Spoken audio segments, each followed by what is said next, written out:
Hi there, and I'm greeting you with a warm welcome for watching this video. I am Rafhaell Velasquez, a Humanities and Social Sciences student from Y1-11-10, and right at this moment, I'll be shooting a vlog about capitalism and its side effects along with my partner, Mr. Gerald G. Goboy. Let's get started, shall we? Hey guys, it's Gerald G. Goboy. And yes, without further ado, sumingit lang talaga ako sa video na ito para magpakilala. Let's go to the video. And now, do you guys have any idea about the definition of capitalism? Well, if you don't have any, then make sure that you're gonna listen to me. Alright?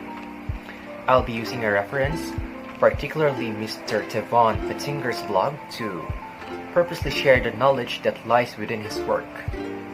So, let's get started.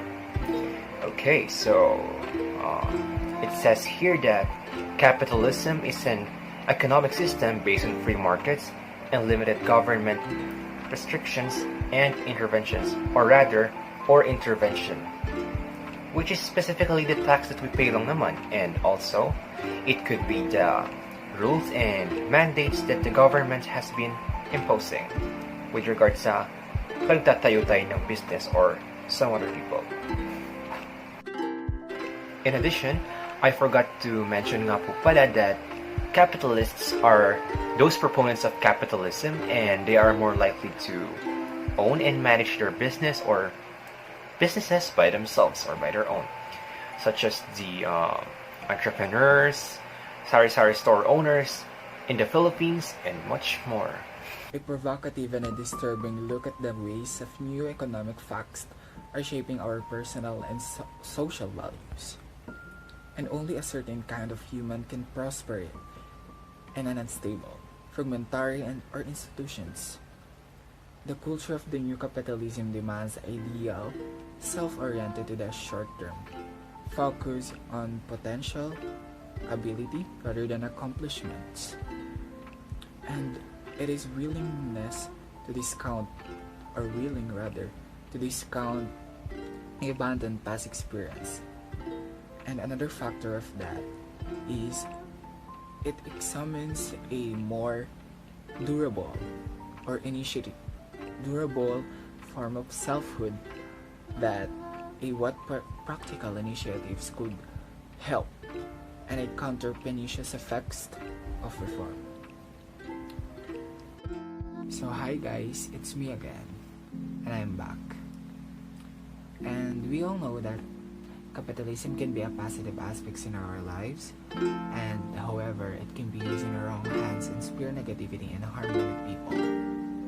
So I'm here to have a new perspective on that, and I have a reference too. And according to Richard Howard Robbins and Dowty, that other rich nations have 8 clear choices today. They can continue to ignore the population problem and their own massive contributions to it. Then they will be trapped in a downward spiral that may well lead to the end of civilization in a few decades, which is true. And it always have a factor in it, and it always includes more conflict, more epidemics, more loss of life, and more drugs. And I have an example for that. Stakeholders. Stakeholders are people who work on that should identify those people who are experiencing such a feminism to not miss. Moving on to the final part of this video, we will be tackling about the effects of capitalism. Let us begin with the positive first, and I'll be giving you only one, since we are inclined to focus on the side effects or the negative ones. First is we are granted the freedom and the opportunity to start a business of our choice, since as what I mentioned earlier, in capitalism, the government's intervention is limited, as long as we comply to the rules and mandates, and also the requirements that they enforce. By this, people can pursue and hone their passion, primarily those who are more likely to be business-minded, you know. To expand this further, here are some of the side effects of capitalism. Let's begin with the monopoly power. For those of you who don't know yet, mono means one or single. Oh, wow. I'm just kidding.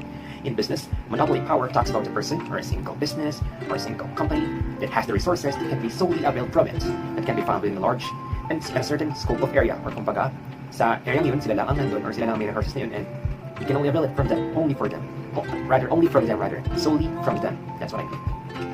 By this, they are enabled to charge higher than usual prices to consumers, since consumers have no other choice but to avail from them just to sustain their needs.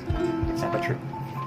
And the second side effect is closely related to the first one that I previously mentioned. Here we go. It enables and encourages greed. Yes, it does. Why and how? Since they know that they can gain more profit by increasing the amount of payment, they become more greedy in the process, and some of them won't stop from doing this kind of thing. And since they also usually benefit from this, and also they become more obsessed in the process once again. Take the hoarding of essentials and goods such as the alcohol, face masks, and much more last year during the first outbreak of the pandemic. Numerous entrepreneurs had been reportedly known to resell those goods in a doubled amount. Unfortunately, they kept on doing it since the majority of people are badly in need of those essentials. Thank you.